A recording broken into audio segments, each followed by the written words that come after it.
अस्सलाम वालेकुम दोस्तों। आज जो मैं वीडियो बना रहा हूँ,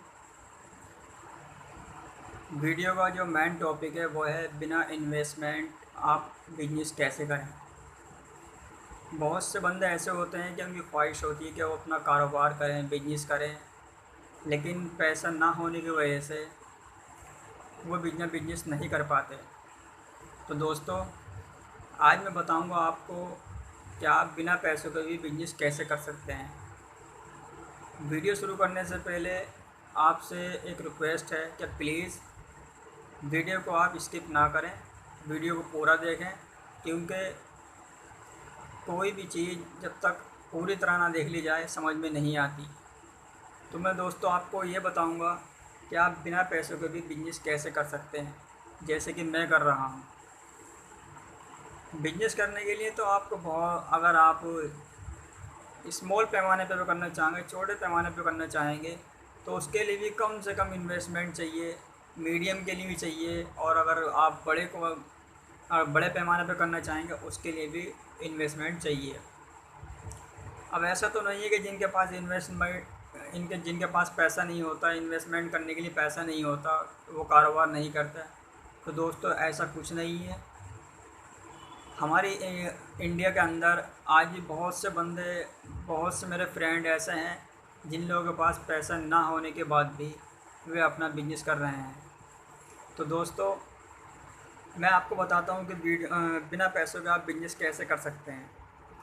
और वीडियो शुरू करने से पहले आपसे एक रिक्वेस्ट है कि अगर आप हमारे चैनल सोनी टेक चैनल पर आप पहली बार विज़िट करिए, तो आप प्लीज़ चैनल को सब्सक्राइब कर दें, और हो सके तो इस वीडियो को लाइक कर दें, शेयर कर दें, ताकि अगर आपके जो ग्रुप में आपका जो फ्रेंड सर्किल है, जो बेचारे बिजनेस पैसा ना होने की वजह से बिजनेस नहीं कर पाते, तो दोस्तों अगर आप उन्हें शेयर कर देंगे तो शायद, अगर आप ये वीडियो मान लो अपने 10 फ्रेंडों को कर देते हैं, अगर 10 फ्रेंड में किसी एक फ्रेंड ने भी अगर हमारी बात सुनी और समझ में आया, और उसने अगर छोटा पैमाने पर काम करना स्टार्ट करा, तो शायद उसके दिल से दुआ निकलेगी और वो क्रेडिट आपको जाएगा, क्योंकि आपने वीडियो शेयर कर दी थी और उसने वीडियो देखकर आपने उस आपके फ्रेंड ने उस बिजनेस को शुरू करा। दोस्तों देखो, आप भी जानते हैं बिजनेस के अंदर दो ही चीज़ें होती हैं। पहली चीज़ नफ़ा और नुकसान।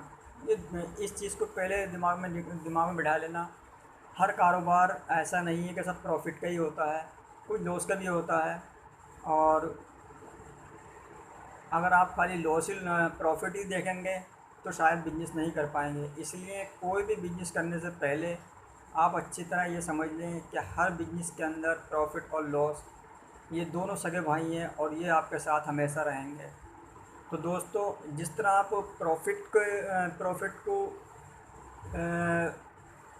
प्रॉफिट लेने के लिए हकदार हैं, तो उसी तरह आप नुकसान का यानी लॉस के भी हकदार होने चाहिए। ऐसा नहीं है कि सिर्फ आप खाली प्रॉफिट को ही देखते रहें। तो दोस्तों, मैं बताता हूँ आपको बिजनेस कैसे करना है। बिजनेस करने के लिए सबसे बढ़िया जो प्लेटफॉर्म है वो है ट्रेडिंग का। मान लो आप किसी भी प्रोडक्ट में कोई भी नॉलेज रखते हैं, जैसे कपड़े का बिजनेस है, लेदर के प्रोडक्ट का बिजनेस है, चप्पल हैं, कई सारे आइटम हैं।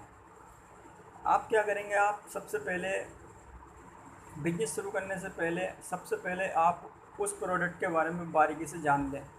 क्योंकि मान लो जैसे आपने कोई प्रोडक्ट सेल करना चाहा, और आपने सपोज दैट मुझे ही उसको मेल करा या व्हाट्सअप करा, तो जाहिर सी बात है मैं सबसे पहले आपको उसके बारे में आपसे पूछूंगा, प्राइस पूछूंगा, साइज़ पूछूंगा, हर चीज़ आपसे इसके बारे में मालूम करूंगा।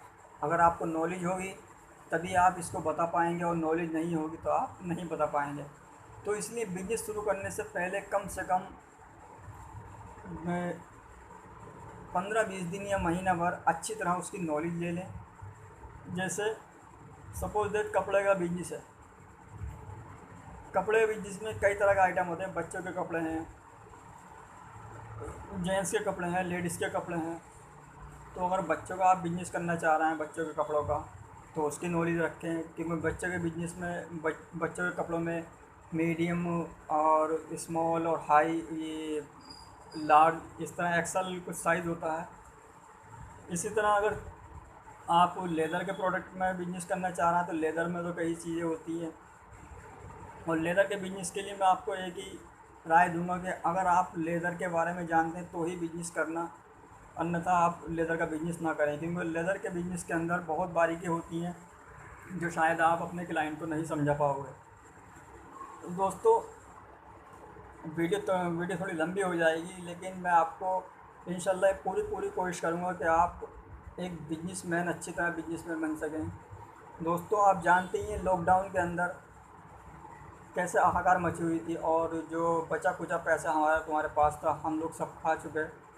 अब ऐसा तो नहीं कि लॉकडाउन ख़त्म हो गया तो पैसे नहीं है तो अब घर पे बैठे हैं और मम्मी पापा का सर खा रहे हैं।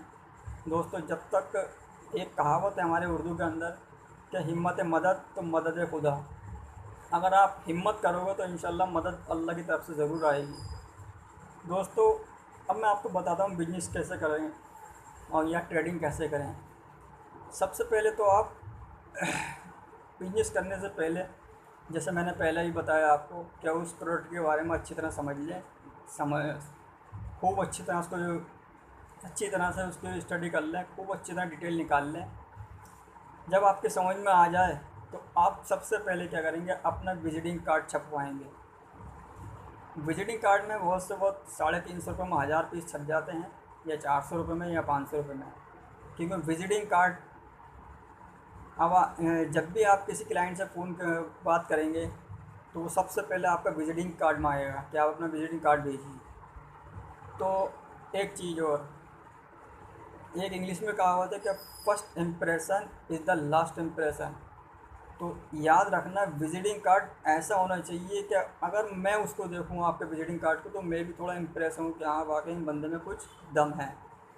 अब ऐसे नहीं है कि वो आप पैसे भी खर्चा कर रहे हैं 400-500 रुपये और विजिटिंग कार्ड भी ऐसे ही नॉर्मल टाइप का बनवा रहा है। ऐसा नहीं, विजिटिंग कार्ड में थोड़ा दम होना चाहिए। पहली चीज़, विजिटिंग कार्ड आपका तैयार होगा। अब आप बहुत ऑनलाइन बहुत प्लेटफॉर्म है, फेसबुक है, इंस्टाग्राम है। और हाँ, इंस्टाग्राम से एक बात और कहना चाहूँगा कि आजकल के जो यंग बच्चे हैं हमारे, जो नई न्यू पीढ़ी के हैं, वो बिला वजह बिला वजह इन साइडों पे अपना टाइम वेस्ट कर रहे हैं। जबकि अगर देखा जाए तो कुदरत ने हमें एक ऐसा तोहफे दिए हैं, ये फेसबुक है, इंस्टाग्राम है, कि अगर इसका सही से इस्तेमाल करा जाए तो इंशाल्लाह बहुत ज़्यादा आगे बढ़ सकते हो, बहुत ग्रोथ कर सकते हो। तो जैसे कपड़े का बिजनेस करने के बारे में बताऊंगा। आपके पास पैसे नहीं है, आपको बिजनेस भी करना है, आपकी तमन्ना है कि मैं बिजनेस करूं, मम्मी पापा, अपने पापा का सपोर्ट करूं, कुछ खर्चा पानी मम्मी पापा को भी दूं, अपने ऊपर भी रहूँ, कुछ सेविंग भी करूँ। तो सबसे पहले आप क्या करोगे। और हाँ, एक चीज़ और, इस वीडियो में चलते थे मैं आपको बताता हूँ, बिजनेस शुरू करने से पहले एक चीज़ ध्यान रखना कि बिजनेस को, वो सॉरी, जब काम स्टार्ट करें अपना, जैसे कपड़े का काम स्टार्ट करें तो एकदम ही मालदार मत होना सोचना। जैसे मान लो मैं उस कपड़े को तो 200 रुपये का बेच रहा हूँ, 25 रुपये के मार्जिन पे, या 20 रुपये के मार्जिन पे, या 30 के या 50 के मार्जिन पे। अब आप सोचेंगे मेरा 300 में बिक जाए, मुझे 100 रुपये मिल जाए एकदम। ऐसा नहीं है, क्योंकि आप भी जानते हैं कंपटीशन का दौर है, और इस कंपटीशन में स्टार्टिंग में आप सिर्फ अपना 10 रुपये या 20 रुपये मार्जिन रखें। अब आपने मान लो मार्केट में पहले सर्वे करा क्या। और एक चीज़ और, चलते चलते मैं आपको बता दूं, स्टार्टिंग सिर्फ एक ही प्रोडक्ट से करना। जैसे अगर बच्चों का स्मॉल साइज़ लेना है तो आप स्मॉल ही साइज़ को करना, कम से कम 1 साल या 2 साल स्मॉल ही साइज़ करना। क्योंकि स्मॉल साइज़ जब आप करोगे तो जाहिर सी बात है आपको नॉलेज ही बढ़ेगी कपड़े के बारे में, कपड़ा कैसा है इसके बारे में आपको नॉलेज होगी। जब आप स्मॉल साइज़ को ले लें तो फिर धीरे धीरे मीडियम पे जाएं। मीडियम पे जाएंगे, जाहिर सी बात है जब आपको स्मॉल की नॉलेज हो गई होगी तो मीडियम पे नॉलेज लेने की कोई ज़रूरत नहीं है।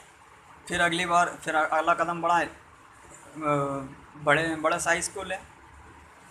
तो इस तरह आप स्टेप बाय स्टेप चढ़ें, एकदम छट दे छलांग मारने की कोशिश ना करें, क्योंकि जो छलांग मारता है वो नीचे धरती पे आके गिरता है। तो इसलिए स्टेप बाय स्टेप अपना कदम बढ़ाएं। अब बात करते हैं काम करना कैसे है। जैसे मार्केट में मान लो एक बच्चे की पैंट स्मॉल साइज़ की 150 रुपये की मिल रही है। आप अपने आसपास के इलाकों में जो मार्केट है वहाँ सर्वे करें कि वहाँ कितने की सेल हो रही है।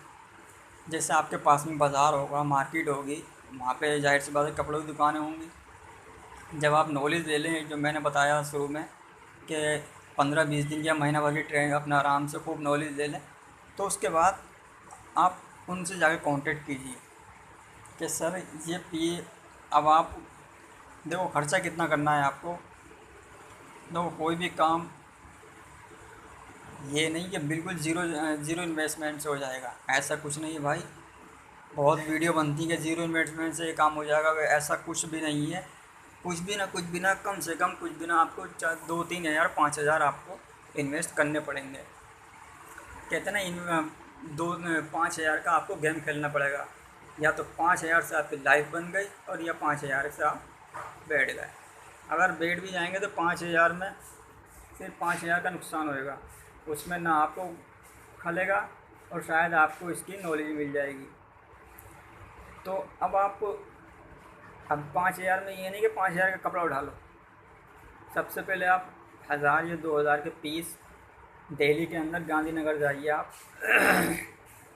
कपड़े की बहुत बड़ी मार्केट है, वहाँ पे जाइए, वहाँ से पीस सेलेक्ट कीजिए और पीस का सेलेक्ट करना जो लेटेस्ट ब्रांड चल रही हो वो, वहाँ से पीस ले लेते हैं। पीस लेने के बाद में अब आपको नॉलेज है, आप अपने पास की मार्केट में जाइए, बोले सर ये पीस आपके पास चलेगा। मैं कहता हूँ कि आप पहले दुकानदार ने मना कर दिया नहीं जी ये नहीं चलेगा, मायूस मत हो। अब आप दूसरी दुकान पे जाइए। अरे भाई मार्केट के अंदर एक दुकान तो होगी नहीं, कम से कम 20-30 दुकानें तो होंगी, सब पे विज़िट कीजिए। और एक चीज़ ध्यान रखना, जितने भी विज़िट करें विजिटिंग कार्ड साथ में लेके जाना। पहले बंदे ने मना कर दिया लेकिन विजिटिंग कार्ड जरूर देना उसको, भाई कभी अगर ज़रूरत पड़े तो ये मेरा विजिटिंग कार्ड है, प्लीज़ कांटेक्ट करना। विजिटिंग कार्ड वो आपका रख लेगा, क्योंकि विजिटिंग कार्ड रखने में उसे कोई दिक्कत नहीं होगी। ठीक है सर। उसके बाद में अब आपने 10-15 दुकानें सर्वे करी। 10-15 दुकानें आपने मान लो 20 दुकानें आपने सर्वे कर ली, तो मैं 100% गारंटी के साथ कह सकता हूँ कि 20 दुकानों में से सब मना करेंगे, 18 जने मना करेंगे, लेकिन 2 बंदे आपको ज़रूर सेलेक्ट करेंगे। लिख लो इस चीज़ को कि हाँ भाई बंदे ने वीडियो में क्या बताया था। 20 दुकानदारों में से 18 अगर आपको रिजेक्ट कर दें तो 18 में 2 तो सेलेक्ट करेंगे 100%। अब आपको जो बंदे 2 हैं उन 2 को आपने सेलेक्ट कर लिया। उन्होंने कहा ठीक है ये हमारे पास चल जाएगा, प्राइस बताइए। अब प्राइस मान लो गांधीनगर में आपको वो 120 का या 30 का या 50 का मिल गया है। आपको स्टार्टिंग करनी है, क्या कहा आपको स्टार्टिंग करनी है, तो आप सिर्फ उसको 20 रुपये मार्जिन या 10 रुपये मार्जिन पे बताएं। मान लो 150 का मिल लिया है, आपने 20 रुपये मार्जिन रख दिए, कितना हुआ 170। उसने आपको कम से कम कुछ भी ना तो 20 या 30 या 50 या 100 पीस का ऑर्डर ज़रूर देगा। अब आप क्या करेंगे, 20 पीस लें, लेकिन एक चीज़ ध्यान रखना, आप विजिट एक दुकानदार से करें या 50 दुकानदार से करें या 100 दुकानदार से करें, जितने से भी करें विजिटिंग कार्ड देना और दूसरी चीज़ एडवांस पेमेंट लेना। बिना एडवांस पेमेंट के काम नहीं करना कपड़े के अंदर, क्योंकि ज़ाहिर सी बात है, कपड़ा जाने के बाद में तुरंत नहीं बिक जाता है। कभी आप ये सोचेंगे सर आप माल रख लीजिए, बेचने के बाद दे देना, ना बिका उसका 1 साल तक माल, तो अब आप उसके चक्कर लगाते रहेंगे। आपकी जब पूंजी है, पता लगे वो आपकी माँ को बॉन्ड पड़ी है। आखिर में जब आप पैसे लेने जाओगे तो उसका फाइनल ये होगा, भाई ऐसा माल नहीं बिका, आपने माल वापस ले जाओ।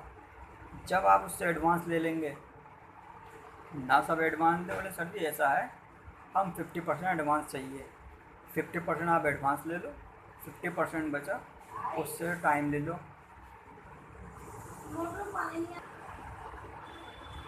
तो मैंने कहा ना कि बिना एडवांस लिए काम मत करना, 50% एडवांस ले लेना उससे, 50% बचा उससे टाइम मांग लेना। बोले भाई 1 हफ्ते में आना है, 15 दिन में आना है, या महीना भर में आना है, वो आपको बता देगा कि 15 दिन में आ जाना, 1 महीने में आ जाना। उसके बाद में एक चीज़ हो, अगर वो 15 दिन का टाइम दे तो आप 15 दिन में न जाना, 15 दिन में उसे कॉल करना। बोले भाई आज आपने पेमेंट की बात थी, क्या मैं आ जाऊँ? वो कहेगा आ जाइए, तो आप चले जाना। वो कहे भाई एक आध दिन और रुक जाओ, तो आप उसको टाइम दीजिए। ठीक है। अब ज़रा सोच लो, आपने 5,000 रुपये लगाए, उनने 100 पेंटों का अपने ऑर्डर दे दिया। 100 पेंटें 170 से कितने की हो गई? 17,000 की। 50% उनने एडवांस दे दिया आपको। कितना एडवांस दे दिया? 8,500 रुपये। 8,500 वो प्लस 5,000 आपके, 13,500। 13,500 में अब उसके पास कितने बचे? 8,500। ठीक है। अब 8,500 में अब आपके पास पैसे नहीं, दूसरा ऑर्डर कैसे करें? आप वेट कीजिए थोड़ा। वेट करने वेट थोड़े का मतलब ये नहीं होगा बिल्कुल ही घर पे बैठ जाओ कि अब वहाँ से पेमेंट आएगी तभी करेंगे, नहीं। विजिट बंद बंद मत करना। अब आप मान लो आपने अभी अपने अपने इलाके की मार्केट को कवर करा है, वो जो 20 बंदे थे, उन 20 बंदों से फिर आप ट्राई करो। बोले सर मैं पिछले हफ्ते आपके पास आया था और आपने कहा था क्या ठीक है बताएंगे, तो फिर बता दीजिए अगर हो तो। 20 में से उन दो को तो आपने माल दे दिया, बचे 18। उस 18 में से गारंटी से देता हूँ कुछ भी नहीं कुछ में एक बंदा तुम्हें ऑर्डर ज़रूर देगा। एक बंदा 18 में से ऑर्डर ज़रूर देगा, क्यों बंदा यार बार बार आ रहा है, लाओ एक बार इसका माल भी देख लो। माल दें, उससे कहना सर जी हमारा एक कंडीशन है। वो कहेगा क्या? क्या सर हम बिना एडवांस लिए पेमेंट, बिना एडवांस पे काम नहीं करते हैं। वो कहेगा कि कितना एडवांस चाहिए सर आपको? क्या सर हमें एडवांस उन 18 में से 50% मत देना। क्यों? क्योंकि उन्होंने पहले आपको रिजेक्ट करा था। अब आप अपना भाव दिखाना वहाँ पे, जैसे 70% पर एडवांस, 70% एडवांस चाहिए, 30% माल आपके पास आ जाएगा, कुछ दिन चाहिए। तो कहेगा, तो थोड़ा वो पहले घुमाएगा कि नहीं सर ये ऐसा नहीं होता है, आप माल ले आइए, आप 50% हम आपको फुल पेमेंट कर देंगे, कभी माल मत ले आना। ऐसे बंदे 100% फ्रॉड करते हैं। लिख के रख लो, ऐसे बंदे 100% फ्रॉड करते हैं कि माल ले आइए और 50% ले आइए।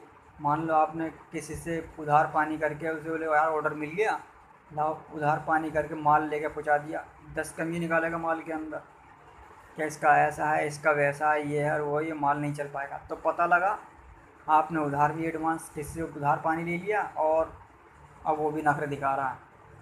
तो इसलिए बोले नहीं सर, एडवांस 70% एडवांस चाहिए, 30% जब आपका माल आ जाएगा उस दिन चाहिए।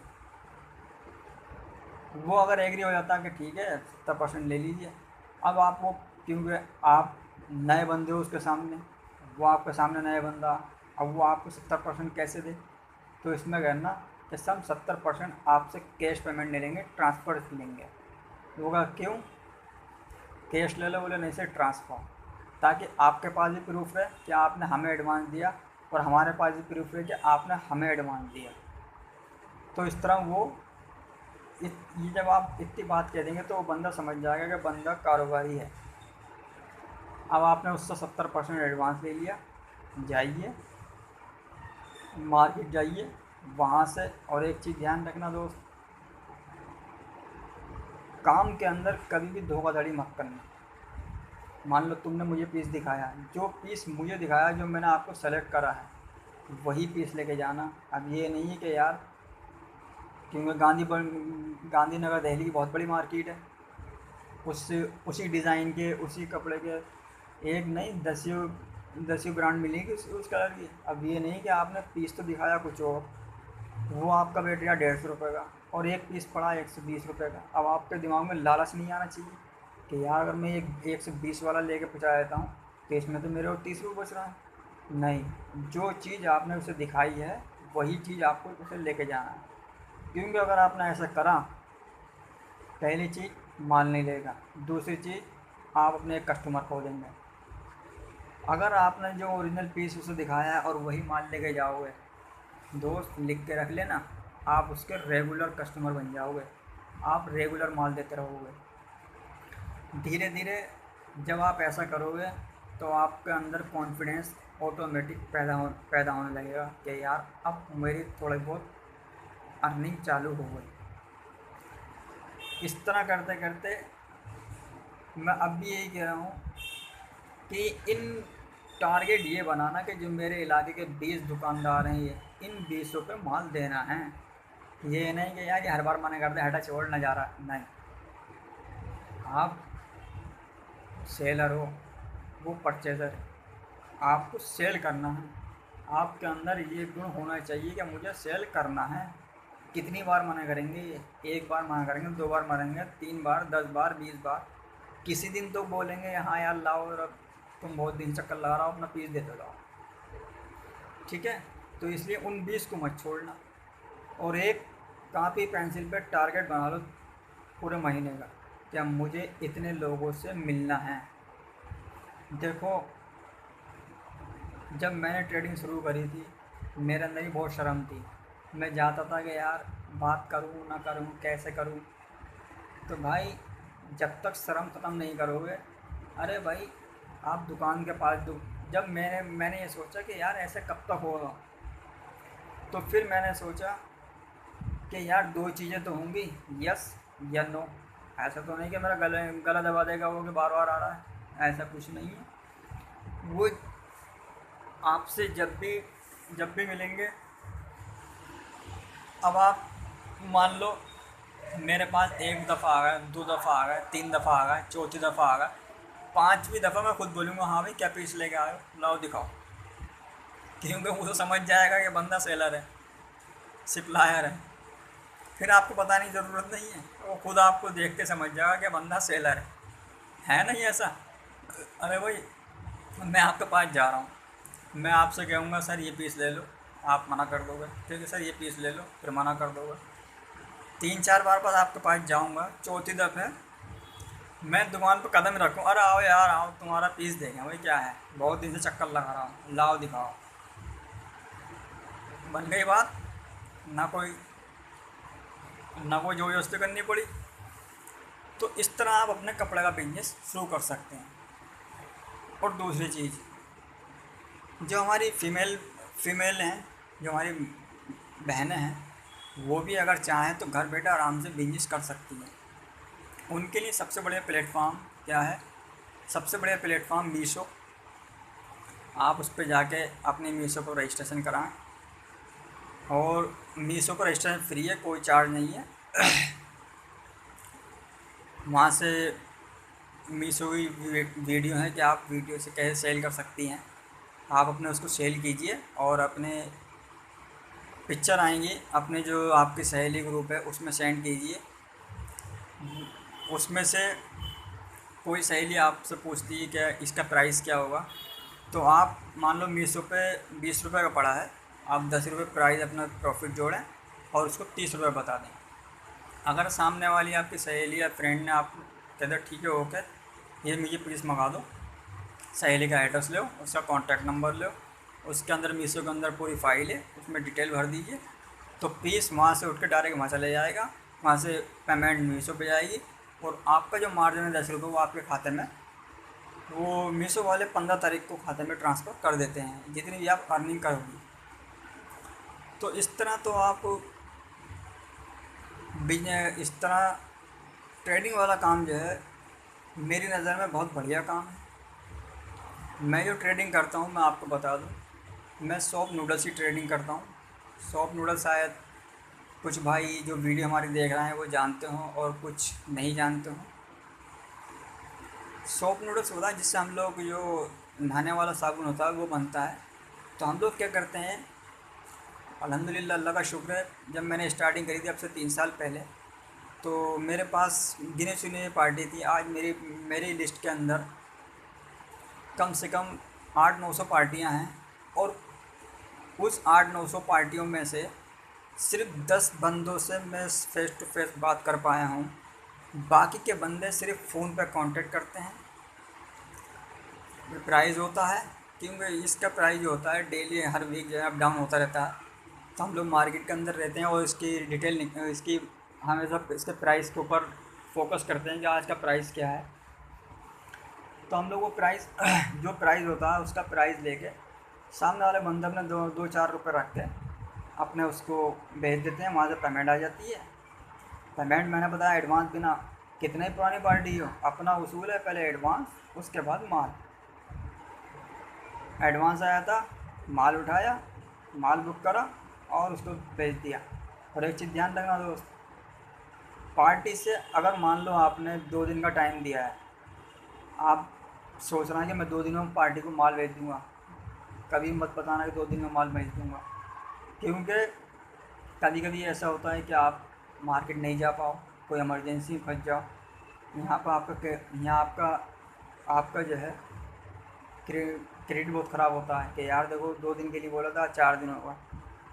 आप 2 दिन में माल का अरेंज कर लोगे तो उसे 5 दिन बोलो कि सिर्फ 5 दिन के अंदर माल आपका बुक कर दिया जाएगा। 5 दिन में आपने 3 दिन बुक कर दोगे, पार्टी खुश हो जाएगी कि दो बंदे ने 5 दिन के बोला था लेकिन 3 दिन पहले 2 दिन पहले भेज दिया, पार्टी खुश हो जाएगी। तो इसलिए टाइमिंग पार्टी से हमेशा ज़्यादा लेना, कम समय में माल भेजने की कोशिश करनी, ठीक है। तो इस तरह आप अपने ट्रेडिंग से, इस तरह आप अपने बिना पैसों के भी छोटे इन्वेस्टमेंट से एक अच्छा काम कर सकते हो। तो दोस्तों आज की वीडियो इतनी, काफ़ी लंबी वीडियो हो गई। नेक्स्ट टाइम इंशाल्लाह फिर इस बारे में फिर कोई वीडियो बनाई जाएगी। और ज़्यादा ज़्यादा यही मैं आपसे कहूँगा कि काम के अंदर ईमानदारी ज़रूर रखना। ये नहीं सामने वाले बंदे ने आपको पैसा दे दिया, आप उसका पैसा लेके खा गए, माल भेजा नहीं, ये कभी मत करना। माल आप अगर ना भेज पाओ, पार्टी को मना कर देना कि सर मैं आपकी पेमेंट आपको रिफ़ंड कर रहा हूँ,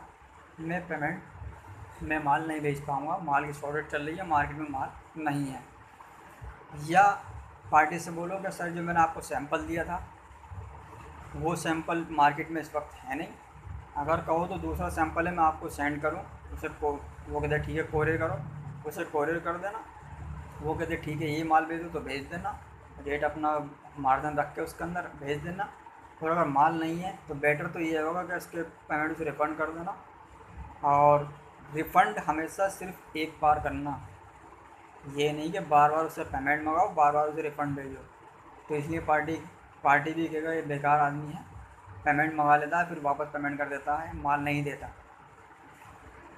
एक बंदा 10 बंदों को बताता है, याद रखना। क्योंकि आजकल व्हाट्सअप ज़माना है और व्हाट्सअप पे हर कारोबार का अपना ग्रुप होता है, ये याद रखना।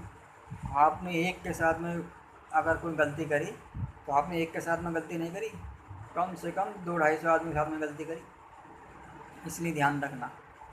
मैंने अपनी ज़िंदगी के अंदर ऐसे कुछ हालात देखे और आज भी शायद कुछ हालात हैं, लेकिन काम करना है, डरना तो रही है, काम तो करना है। दुनिया में जब तक रहना है काम तो करना पड़ेगा, जब तक हाथ पैर चलना है काम करेंगे।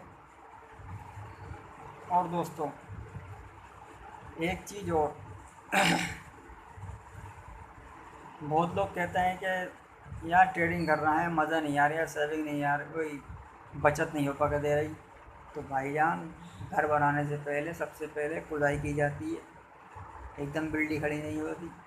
खुदाई करोगे, पिलर खड़े करोगे, चुनाई होगी और उसके बाद में लेंटर पड़ेगा, तब जाकर आपका मकान तैयार होगा, फिनिशिंग होगी। ऐसे नहीं है खुदाई में आप जाकर रहने लगोगे। तो ये याद रखना, हर चीज़ बनने में टाइम लगता है। और दूसरी चीज़, सेविंग करना या उसको ख़त्म करना ये आपके हाथ में है। जब आपका काम एक सिम से चल रहा है तो आप 5-5 सिम क्यों रखे हुए हो? सिम ख़त्म करो, अपनी ज़रूरतें कम करो। ये नहीं है कमा तो आप 5 रुपये रहे हो और खर्चा लेके चल रहा हो 10 रुपये का, तो कोई माई का लाल नहीं है जो आपको नुकसान से बचा ले। ये शौक़ तो टाटा बिरला भी नहीं करते, जो रईसों की लिस्ट में सबसे टॉप टॉप पे आते हैं इंडिया में, वो भी अपने बजट के हिसाब से खर्चा करता है। तो इसलिए शायद वीडियो में कुछ बातें आपको कड़वी लगी हों, उसके लिए मैं तहे दिल से माफ़ी चाहता हूँ। और वीडियो कैसी लगी कमेंट्स करके ज़रूर बताएं। और इसके अकॉर्डिंग आप जो भी किसी भी बारे में वीडियो बनवाना चाहें तो आप हमें कमेंट्स में करें, इंशाल्लाह कोशिश करेंगे कि उसके ऊपर वीडियो बनाएं। और ज़्यादा से ज़्यादा बस आपसे यही रिक्वेस्ट है कि प्लीज़ अगर आप हमारे चैनल पर नए हैं तो इसे सब्सक्राइब ज़रूर करें और बेल आइकन को प्रेस करें। उस बेल आइकन जब प्रेस करेंगे उसको ऑल लिखा आएगा और ऑल बटन को क्लिक कर दें। लाइक करें, शेयर करें। और अगर कोई भी वीडियो बनाने में गलती हो गई हो तो प्लीज़ दोबारा आपसे माफ़ी चाहते हैं। और जो हमारे भाई मुसलमान इस वीडियो देख रहे हैं उनको सबसे पहले ईद की बहुत बहुत मुबारक हो। और ईद के मौके पे मैं अपने भाई मुसलमानों से कहना चाहूँगा तो प्लीज़ आप लोग ईद के टाइम पे साफ़ सफाई का ध्यान रखें, क्योंकि हमारे कुछ नॉन मुस्लिम भाई भी होते हैं जो उस रास्ते से गुजरते हैं। तो ऐसा नहीं हो कि आप ईद मनाएं और उन्हें परेशानी हो। तो इसलिए प्लीज़ आपसे बड़ी दिल से दरख्वास्त कर रहे हैं कि ऐसा ना करें, साफ़ सफाई का ध्यान रखें, आप अपनी ईद मनाएं और हमारे जो नॉन मुस्लिम भाई हैं उन्हें दिक्कत ना हो, ऐसी ईद मनाएं। ठीक है दोस्तों, तो चलते बस यही कहना चाहेंगे हिम्मत मत हारना, हिम्मत मदद तो मदद खुदा। ओके दोस्तों, अपना ख्याल रखना। खुदा हाफिज़, गुड नाइट।